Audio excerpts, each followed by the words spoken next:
Tune into this brand new rant as I am demystifying the complex dilemma of staying healthy, eating healthy, and sticking to your fitness routine during long show days and weeks that run into each other. Throw into that a fitness competition and let's see who can handle it and how.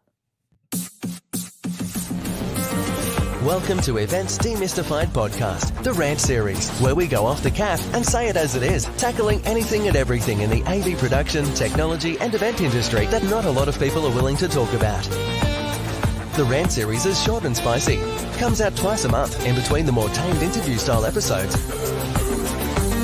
This podcast is brought to you by Tree Fan Events, a woman-owned boutique event production agency, and your host is Anka Trifan. Thanks for tuning in.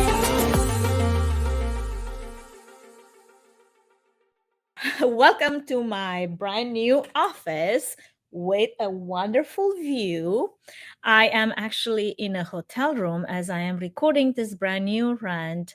And I've been on the road for quite a few weeks, one after another, for events. And you know how it is when they happen, they all happen at once. So here I am trying to stay healthy and ready for my fitness competition coming up, which is by the time this rant will really air, probably it's going to be very close to that date.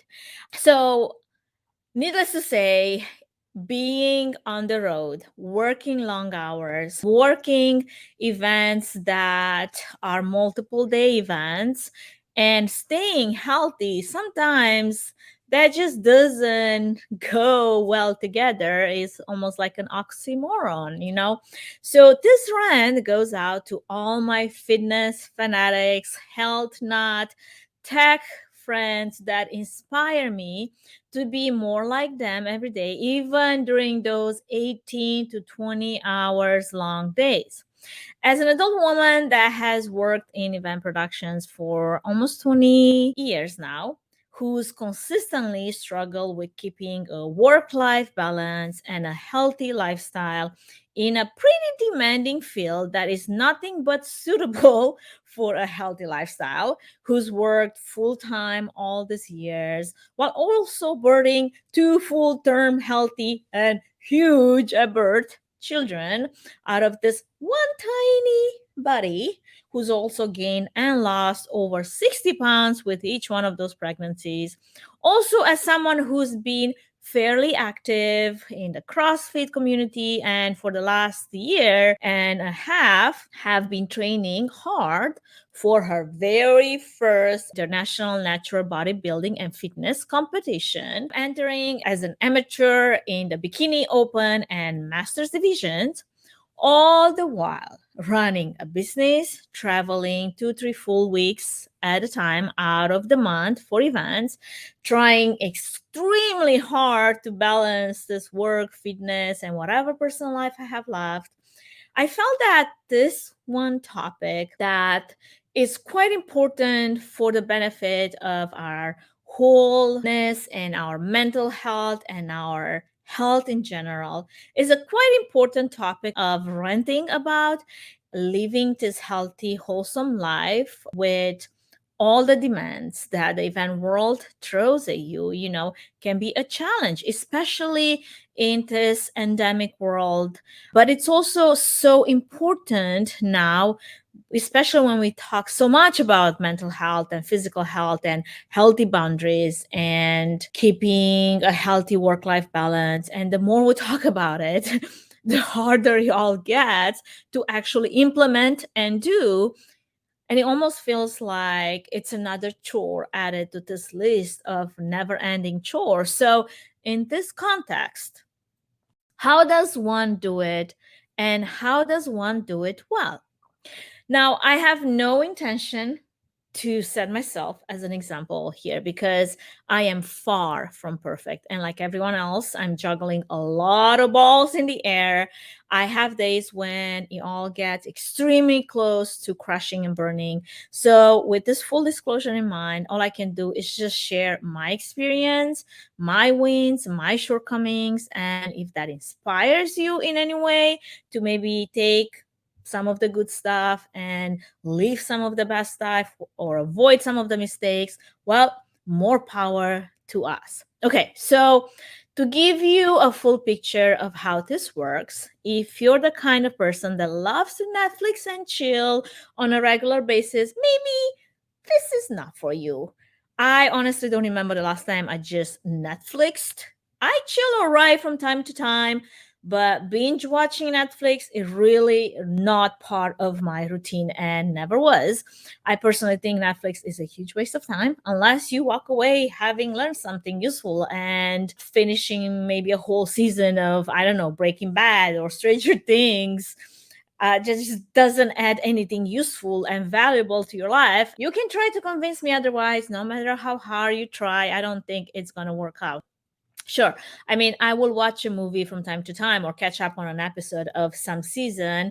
And if it's not sci fi, then maybe it's a documentary or maybe survivor type of a show. Also, while I'm maybe jump roping or folding laundry, those are my favorite activities to match with watching something on Netflix.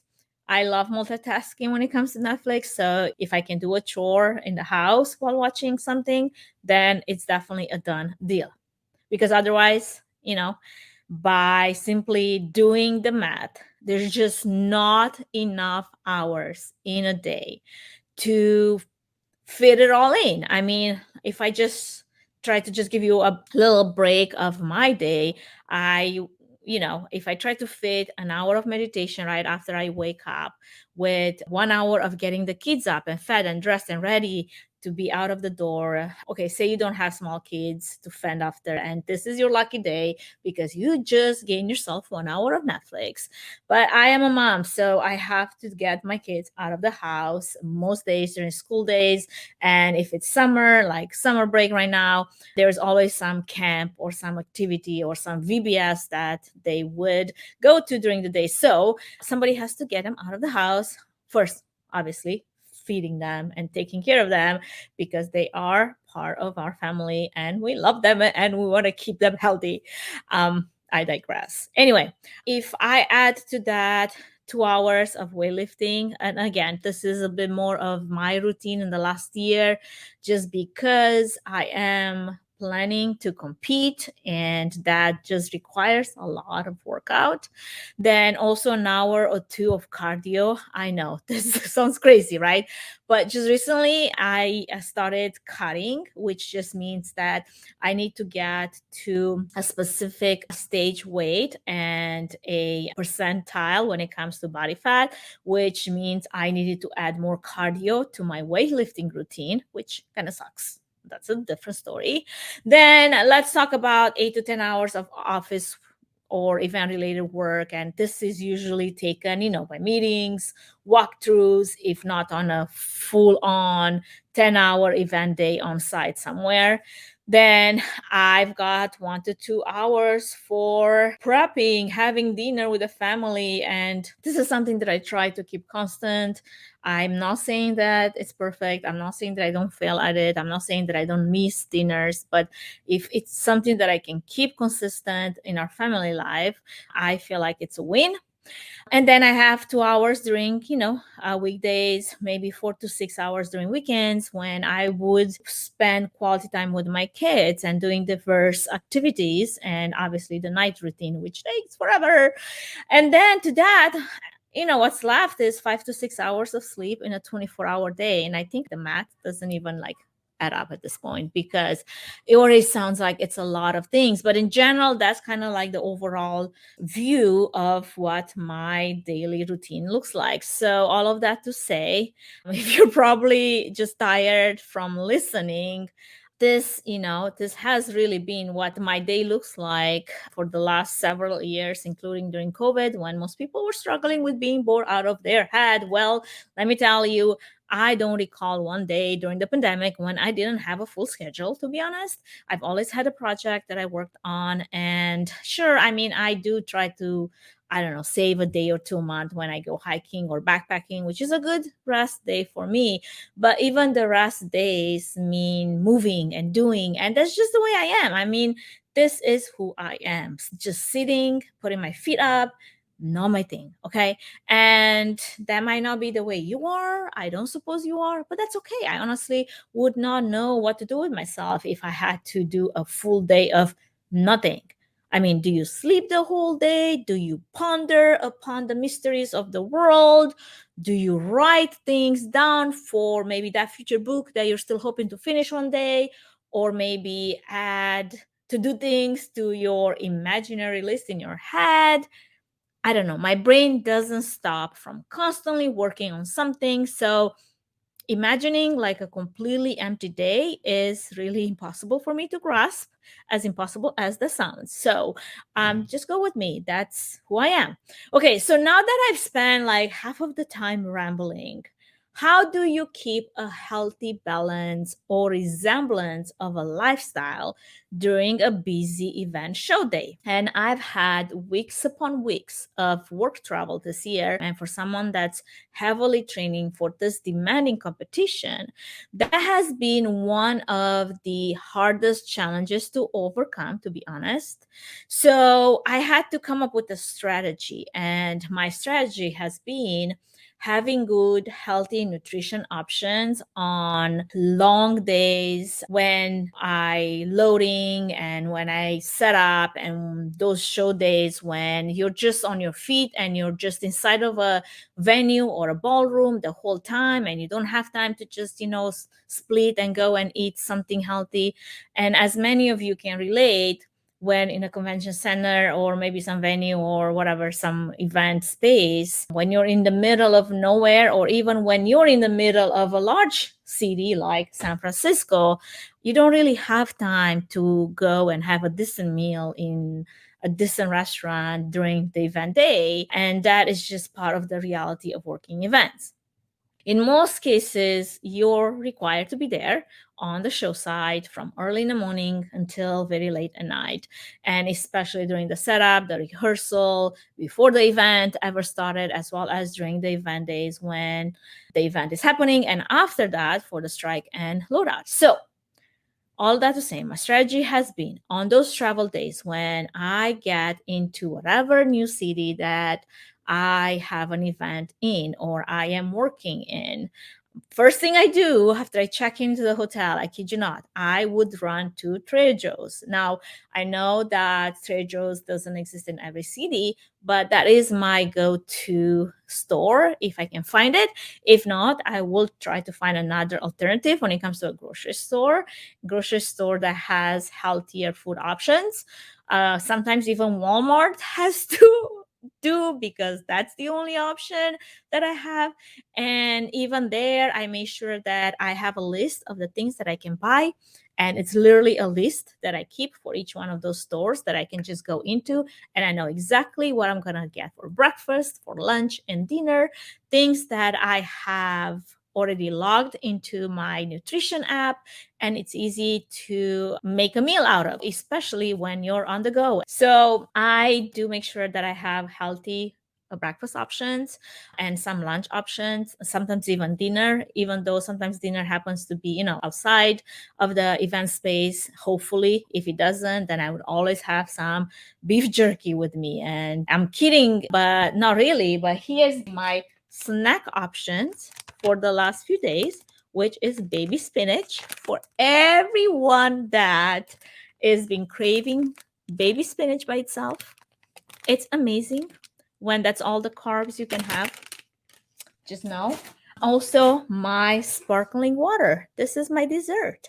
I know that it sounds sad, but really, this keeps me away from other carb heavy, sugary things that I just don't need in my diet. And then let's not forget my protein shakes. This to go. Fairlight is amazing. You can find it at Costco if you have a Costco in your area. And I would have a few of those on hand. And obviously, my beef jerky, which is a must have. And yeah, because I am actually known for, having bags upon bags of beef jerky with me wherever I go as a backup snacking option. And then the protein powder, which I do add to my coffee, or I have the protein drink that I just showed you when there's no time for having an actual meal. I never go without food options because I know that after a long day, the last thing I want to do is work hard for my food too. So, having that already taken care of and easily accessible will keep me from falling off my plan. Now, of course, this does take discipline and dedication to the goals that you have set for yourself. And I personally don't like to disappoint myself, and I don't like to not keep promises that I've made to myself, or not achieve the goals I made because I am going to just give up because it's too hard or this takes too much work. That is just not something that I am or I want to be. I know this is super challenging for many people because people entertain all kinds of unhealthy relations to food that many times is very much tied into trauma and anxiety and depression and a whole range of other issues, including medical issues. All I can say, I am not a professional. I can give you professional advice.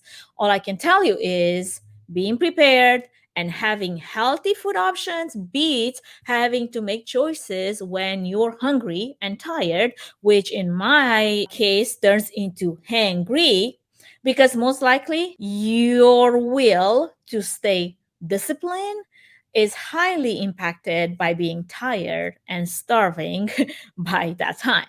Also, a total no brainer, but don't go shopping for snacks when you're hungry, because I can guarantee you the choices you make are not the same for when you're under pressure to buy all the junk that you can get your hands on. So maybe get one of those bags of spinach, eat it all up, and then go and buy your snacks. I mean, I know it doesn't sound appealing, but really it does do the trick. Now, working out when on the road has definitely been another challenge that takes a whole lot of dedication and discipline, just the same feeding healthy nutrition into your body tends to be. My event production friend Jason, he's so disciplined and so good at this, and I admire the fact that he would wake up at 3 a.m. to hit the gym for a couple of hours before his 6 a.m. show call time, after having worked until midnight setting up and testing stuff. Now, not everyone is as disciplined as you, Jason, which is admirable again, but if you care about something, you most likely will make time for it.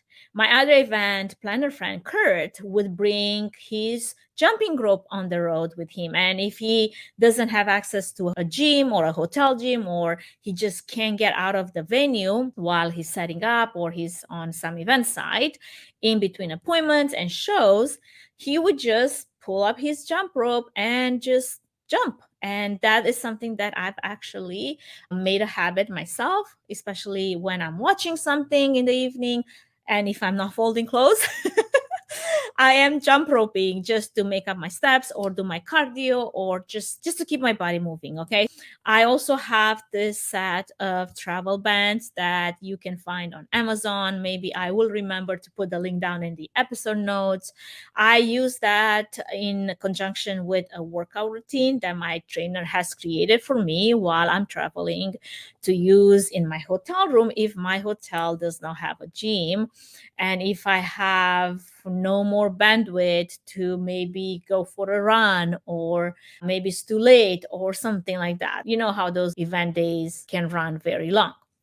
Or maybe if I am in a nice city with a waterfront, and this is something that I love doing when I'm in San Francisco, I would just go for a run or a nice sunset walk just to get my blood pumping, because in most cases, my minimum 15,000 steps per day would have been doubled by then anyway, but it's more the cardio and the heart rate that I'm going after. So all of that to say is, if you care about your body as much as you care about your work, you will find a way to keep your body and your mind healthy, regardless of the conditions and the circumstances of your particular job.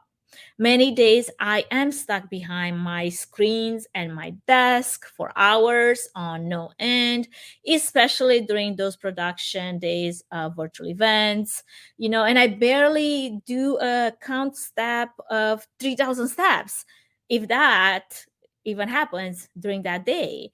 And to get to my daily goal, then after a long day of sitting on my butt at my desk, it just means that I need to get out and about for a walk or a run to accomplish that. In most cases, even if I don't feel like doing it at first, once I do it, the endorphins I get from having moved my body is the greatest payout, and honestly, totally worth it. Now, I also have days when I am dead tired, so tired that the only thing I have energy left to do is pull the covers on me and crash in bed. That usually happens to me once a month. I'll be honest, when my body just needs that full 10 hours of sleep to recharge in order to get back to my normal, energizing bunny self. One thing is for certain, nutrition plays a huge role in keeping your body's energy level up and your stamina on a continuous surplus. And so does a good workout. And the more accustomed you are to a regular fitness routine that builds you up, the more your energy tank will be filled up and the less tired and stressed you're going to feel. There is a direct correlation between healthy, wholesome nutrition and your stamina and your energy levels. And I am intentionally not mentioning organic here, whatever. I really don't want to dive into a useless conversation on that topic. You need to know what works for you and your body.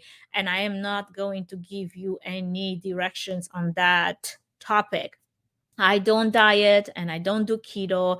That's just not part of my nutrition plan. All I do is count my macros, and based on whatever fitness stage I am in, I will adjust my macros accordingly. Like currently, I am in a stage of cutting, and what gets cut usually are the carbs and the fat, with my protein macros being kept pretty high so I don't lose my muscle mass as I'm trying to lose that extra percentage.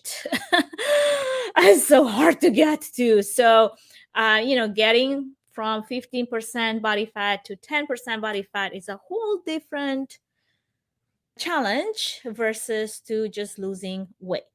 That does take a level of awareness about your body and how your body responds to each stage, how much energy you need based on the type of workouts that you're doing. And no, I am not a fitness coach, but I know enough about fitness and about my body to just know what works for me. And that's why I'm talking about this from my experience, and that might or might not be yours. Now, also, let me say, in this whole scenario, I do crave ice cream and I do crave things, but that doesn't mean that I'm just going to go and have a whole bucket of ice cream now just because I did a 7-mile run. And that's something that you need to be aware of your own temptation triggers and adjust your goals accordingly. Yes, like I said, this takes a lot of discipline. Yes, it does take motivation, and it takes a daily awareness of your own goals and the promise that you made to yourself to stick to these goals.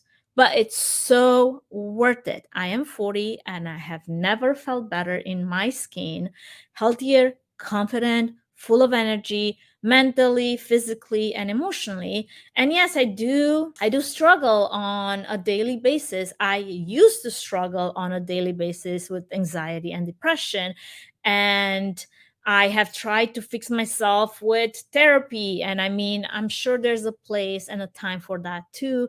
But after spending time and money on session after session, that got me nowhere. The only thing that worked for me was getting on a regular daily fitness routine, a regimented fitness routine, which for me meant weightlifting with a side of cardio. And mentally and emotionally, those hours spent in the gym did more than all the hours I have spent in a therapy office and doing EMDR and talking about my feelings and my emotions, which is fine and dandy, but really led me nowhere. And I still felt crappy about myself, and I still had issues respecting my body and giving it the attention and the care that it needs. I still didn't think myself worthy of investing time into changing the things that I hated the most about myself. And many of those things had to do with the way I looked. And at the end of the day, how much time can I spend complaining and wishing that things were different versus just going into action and doing the things and taking the steps that take you closer to the version of yourself that you want to be. And I am personally a fixer and a doer. And there's something that needed to be fixed and could be fixed. So you better believe that that's exactly what I did. I started working at fixing this. Now, in 2020, I remember I had a shitload of house projects that I loved during the pandemic to just nail them off my list. And one of those included building that beautiful built-in floor-to-ceiling bookcase, wall to wall, that you get to see in every podcast video, aside from this one where I have an actual beautiful view of San Francisco. But that is usually the regular podcast video backdrop. And yes, it's real and it's not fake. It's not that virtual background fakeness thing that I don't get and I can get behind, just in case you were wondering. But then by mid 2020, I got tangled in such a messy situation that left me broken on so many accounts and for so many months to come. And I tried everything, journaling and talking to trusted friends and therapy and EMDR and you name it, and nothing worked. I got sick and tired of being emotionally broken, and I took matters into my own hands. And that became my next most important project.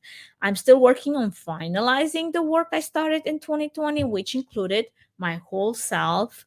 And no, I am nowhere close to being done and nowhere close to the version of myself that I would like to be.